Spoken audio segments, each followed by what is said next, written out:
Si Job ay isang tao na sobrang yaman at merong matinding integridad. Siya ay nakatira sa Uz.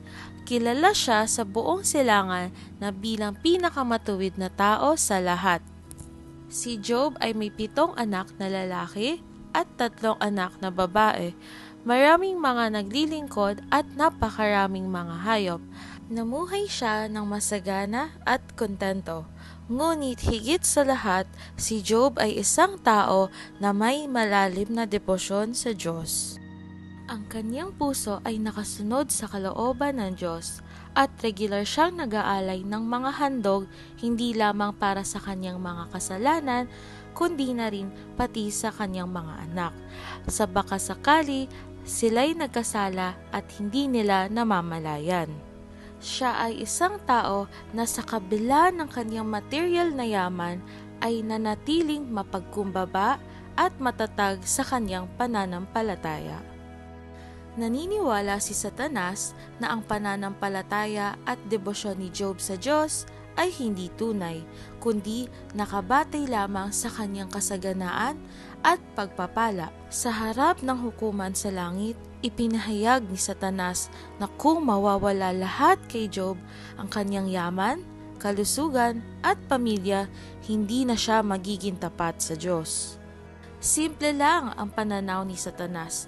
Nagsisilbi lamang ang mga tao sa Diyos kapag may pakinabang sa kanila. At ang kabanalan ni Job ay bunga lamang ng kanyang maginhawang buhay. Pinagdududahan ni Satanas kung ang debosyon ni Job ay talagang nakaugat sa tunay na pag-ibig sa Diyos o sa katuwiran. At inisip niya na tulad ng sino man, tiyak na lalapastangin ni Job ang Diyos kapag sila'y dumaan sa paghihirap. Sa madaling salita, akala ni Satanas na kung mawawala ang lahat, pagpapala ni Job, tiyak ay isusumpa niya laban sa Diyos at tatalikod sa kanyang pananampalataya. Ang Diyos ang nagbigay, ang Diyos rin ang kukuha, pagpalain pa rin ang Panginoon.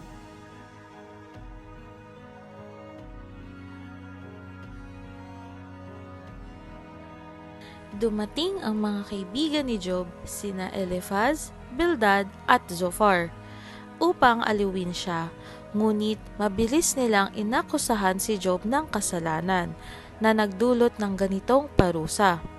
Inisip nila ang kanyang paghihirap ay bunga ng maling paggawa, kahit ipinaliwanag na ni Job na siya ay inosente.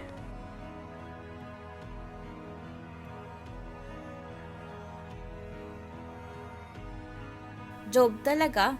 Pinupuri mo pa rin siya pagkatapos ng lahat? Nawala ng lahat sa'yo. Ang yaman mo, ang pamilya mo, ang kalusugan mo, pero pinupuri mo pa rin siya? Anong klaseng Diyos na meron ka? Magbibigay siya sa'yo, tapos babawiin niya? Tapos kaya mo siyang papurihan? Pero siguro may kasalanan ka, kaya ka pinaparusahan.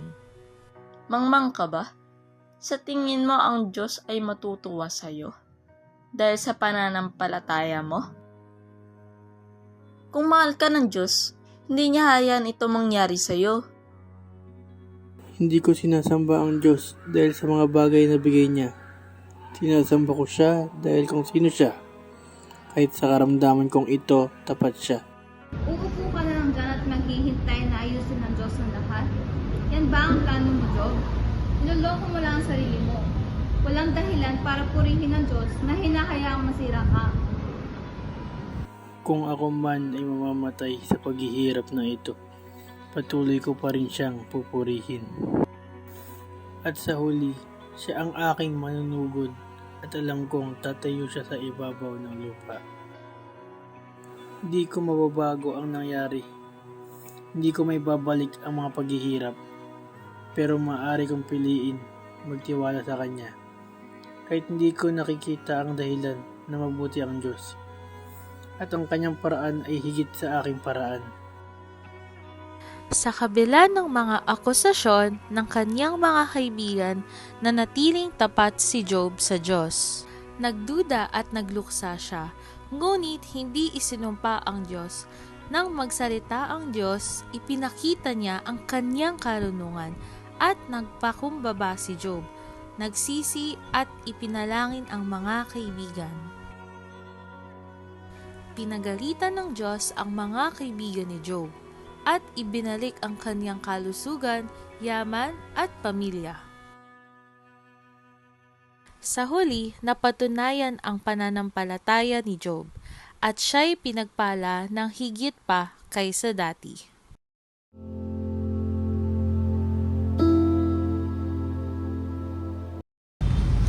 Thank you for watching!